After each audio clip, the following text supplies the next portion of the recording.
The core principle of finance is that money today is more valuable than money tomorrow. The rationale behind it is that money that we receive today has a potential earning capacity. This is why every person would prefer to receive money sooner rather than later, and hence timing is one of the most important topics when we talk about money. Let's imagine that we will be paid $1,000, and we are offered to choose whether we receive it today or after 1 year.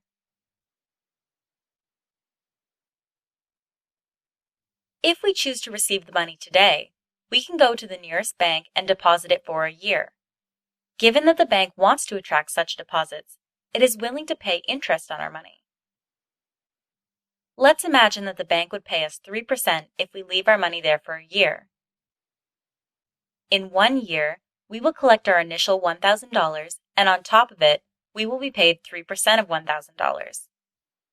We will have $1,030 in total. On the other hand, had we received $1,000 after a year, we would have missed the opportunity to earn the interest of $30.